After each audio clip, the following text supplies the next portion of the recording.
Halo Civil Society, selamat datang kembali di Baca Lantang Radio dan kali ini aku akan melanjutkan lagi novel yang ditulis oleh Pramudia Anantatur dengan judul Cerita Calon Arang dan kali ini kita akan memasuki chapter paling terakhir yaitu chapter 12 dan gak pakai lama lagi, mari kita baca.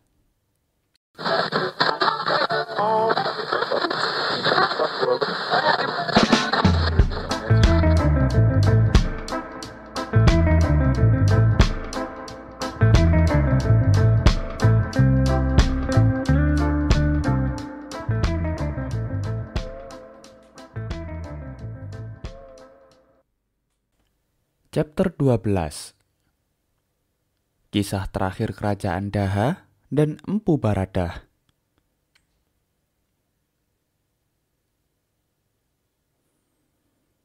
Setelah lama memerintah, Sri Baginda berhasrat untuk meninggalkan kerajaan. Ia ingin bertapa jadi pendeta.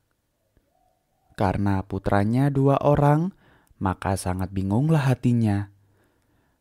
Kalau putra tertua menggantikan mahkota, tentu saja putra yang kedua tak bisa jadi raja.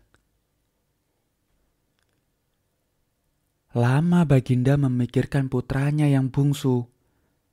Akhirnya ia mendapat akal juga. Putra bungsu akan diangkatnya jadi Raja Bali setelah pasti niatnya dipanggilnya para menteri dan punggawa. Perundingan dimulai, semua setuju bila sebelum mengangkat putra bungsu jadi Raja Bali, diminta nasihat dulu dari Sang Maha Pendeta Baradah. Segera Sri Baginda memerintahkan Kanduruhan pergi ke Lemah Tulis. Sang pendeta berkata pada utusan itu bahwa ia akan ke Bali menemui Empu Kuturan.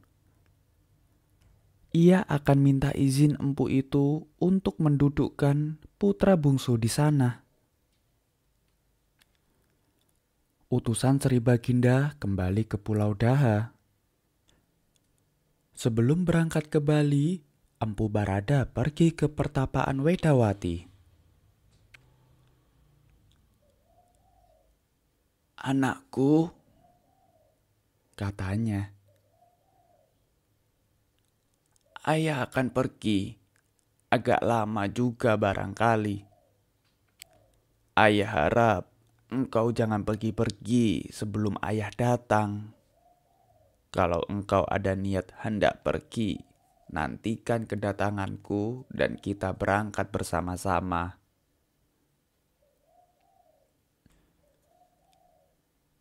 Wedawati bersedia menunggu ayahnya.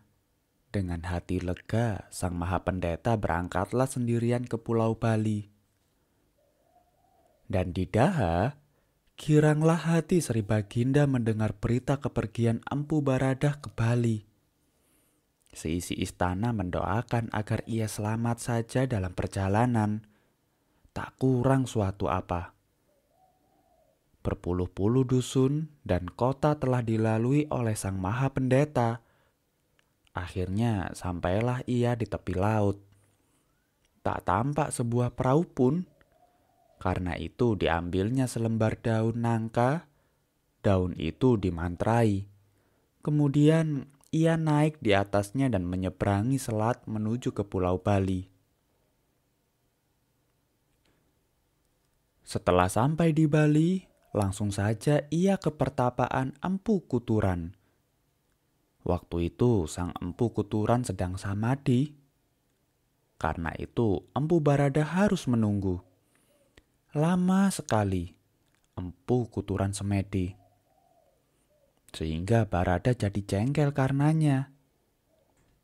Dengan kesaktiannya, ia pun membuat banjir yang meredam tempat Kuturan semedi. Tetapi empu itu tak tenggelam oleh banjir buatannya. Ia tetap semedi. Karena usahanya gagal, Barada menciptakan beribu-ribu semut merah. Binatang-binatang itu pergi ke Khalawat Kuturan. Tetapi gigitan semut itu tak terasa oleh Kuturan.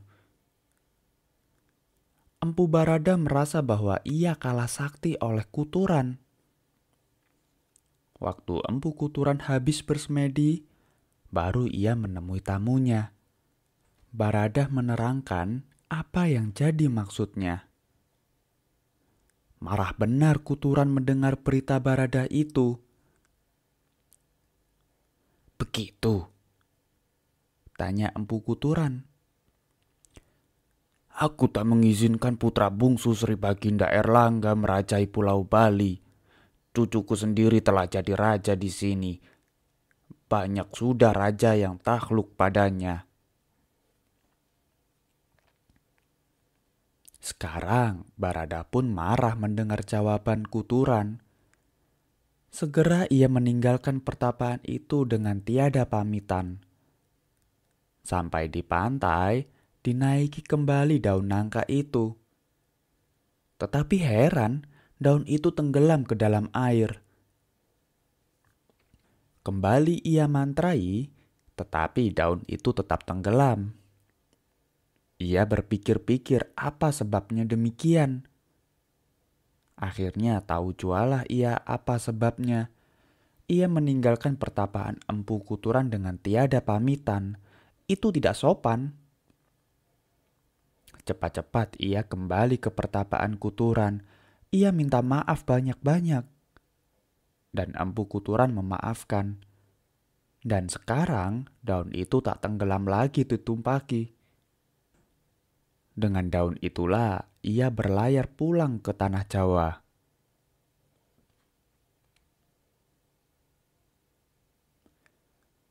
Segala pengalamannya di Bali diceritakan belaka oleh Empu Barada pada Sri Baginda.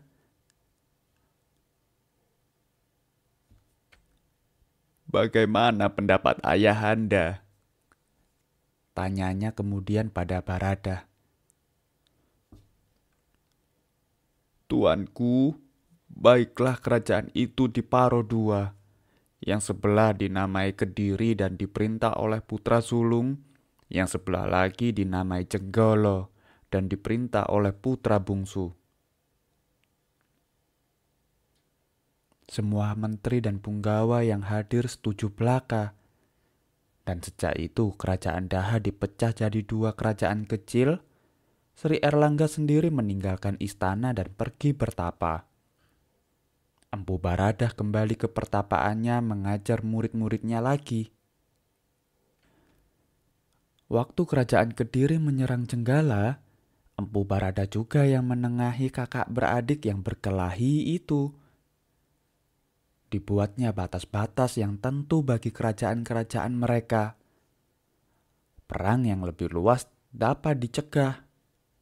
Dan untuk jasanya ini, Sang Maha Pendeta mendapat hadiah dari kedua raja, serta Sri Erlangga segala macam emas, berlian, dan perak.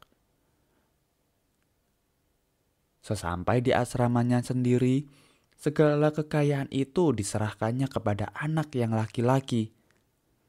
Setelah menyerahkan semua harta bendanya, pergilah ia ke tempat Wedawati bertapa. Diajaknya anaknya yang dicintai itu pergi jauh, jauh sekali. Maka nampaklah kedua orang itu berjalan bersama-sama naik gunung. Tambah lama, tambah kecil kelihatannya. Akhirnya tak kelihatan sama sekali. Sejak itu tak pernah orang mendengar berita di mana mereka berdua berada.